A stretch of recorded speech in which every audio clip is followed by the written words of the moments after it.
Les diseurs de maximes, non plus que les marchands de spécialités, ne se soignent à leur propre remède.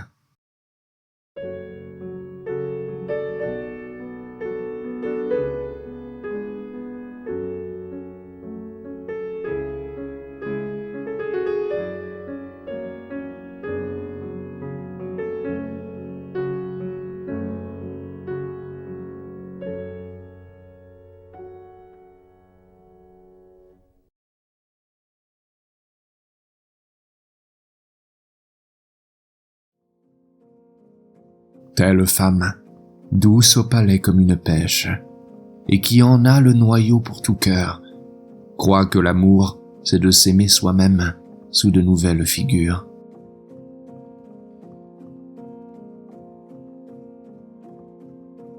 On rencontre chez les personnes mûres un habile abandon, une commodité, on ne sait quoi qui insensiblement engage. Tels ces livres qu'a fatigué mainte lecture, mais qu'on retrouve avec plaisir, qui, de même, s'ouvrent aux bonnes pages.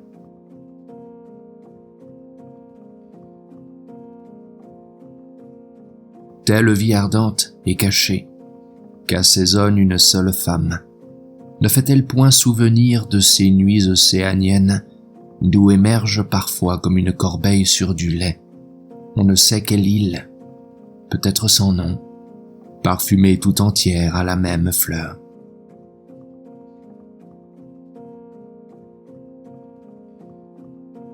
L'amour aussi s'en vient comme un voleur, et comme un voleur il s'échappe avec mes dépouilles.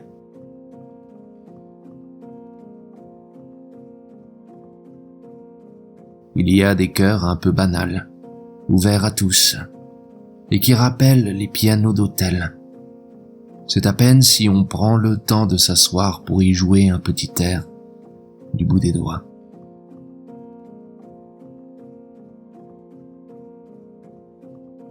Ce n'est pas de ses seules mains qu'on est paresseux, toujours.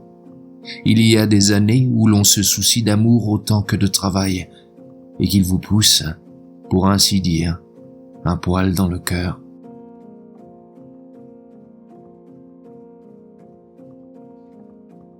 Il n'est si belle et si libre tendresse qui ne fasse parfois sonner un secret bruit de chaîne.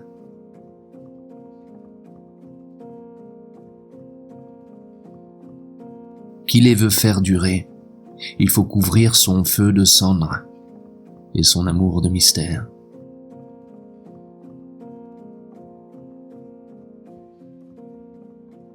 Les prunes et les amis, il les faut goûter jusqu'au noyau, avant de savoir s'ils sont bons. Et alors il est trop tard.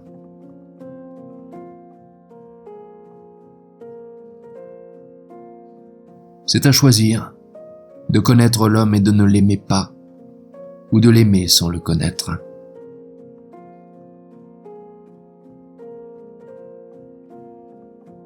Tandis que l'homme est jeune, l'amour et la haine pelottent avec son cœur, et puis vient le mépris.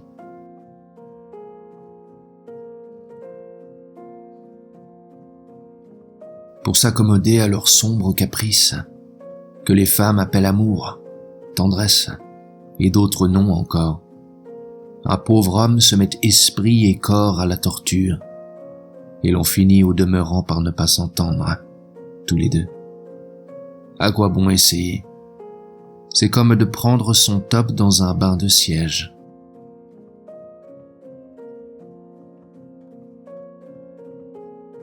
Il y a de par le monde, tels vieillards loquaces et creux, dont le grand âge et le discours, ornés de pompeuses fariboles, vous remettent irrésistiblement en mémoire ce temps lointain où les bêtes parlaient.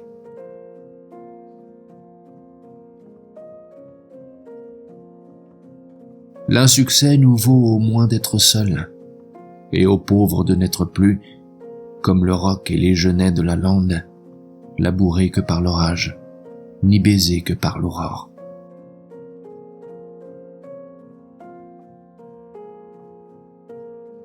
Le moindre souffle d'ambition agite l'homme comme un marais, jusqu'à sa vase.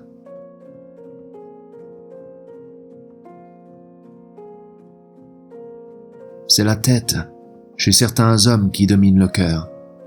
Et tout ce qu'ils peuvent, c'est d'imaginer l'amour. Mais jamais ils n'aiment.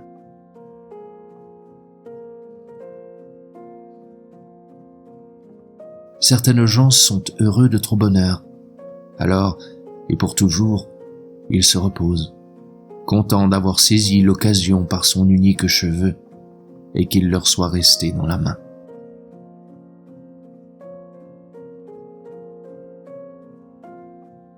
La vie est comme une grappe dont on peut extraire encore, quand elle est mûre, les vins puissants du remords et de la nostalgie.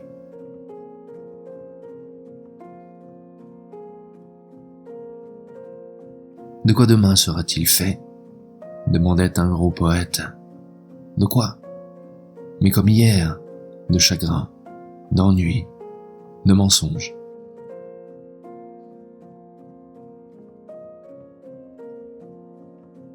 Le temps qui endort le venin de l'amour rend celui de l'amour-propre plus âcre et plus corrosif.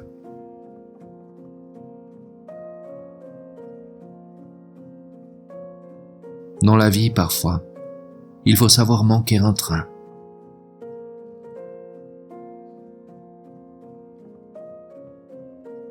Se frapper le cœur, sans doute, c'est le secret du génie. Mais s'il suffisait de faire souffrir les autres, ne leur pourrait-on pas arracher des cris aussi beaux que ceux que l'on jette soi-même dans la douleur, et que l'on noterait bien plus à son aise ?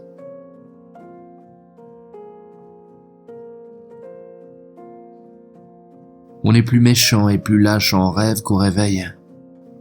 Et peut-être que cette vie elle-même n'est que le rêve d'une autre vie, où l'amour serait sans cruauté, l'amitié sincère, où les croyants croiraient à leur croix, les poètes à leur délire.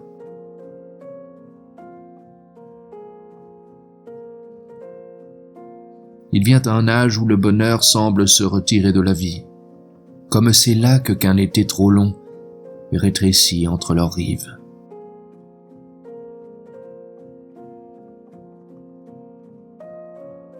En volupté comme en morale, nous pouvons nous contraindre à ne voir au bien et au mal que les objets de notre curiosité.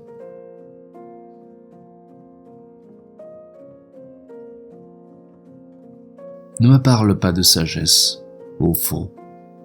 Elle n'est que dégoût de ce que nous ne pouvons avoir.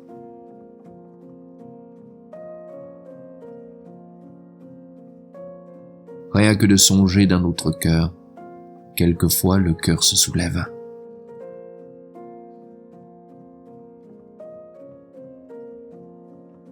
Pardonner n'est pas difficile, mais oublier, le fruit tombé de tes mains, n'espère pas le ressaisir qui ne soit taché d'aucune souillure.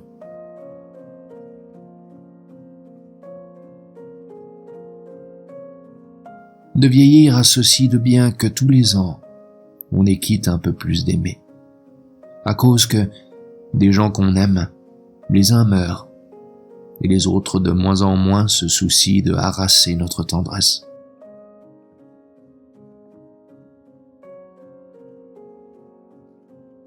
Le sourire d'une jeune vérité ne mérite point tant d'égard que ces erreurs qu'ont respectées les siècles.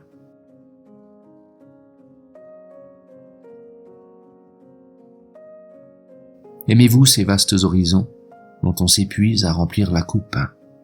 Hélas, et de quoi ? De souvenirs, d'ambition, de nuées.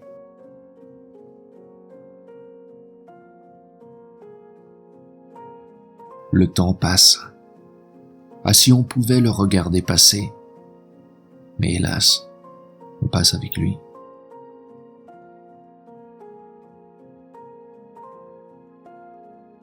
Près des sources qu'égoutte l'aurore, le pèlerin dit qu'il est doux d'entendre la rainette au chant dérobé, et plus doux encore à minuit d'écouter, du fond de l'auberge, la neige qui fait craquer les cèdres plaintifs, et crier avec l'ouragan ces oiseaux mystérieux qui volent sur la mer.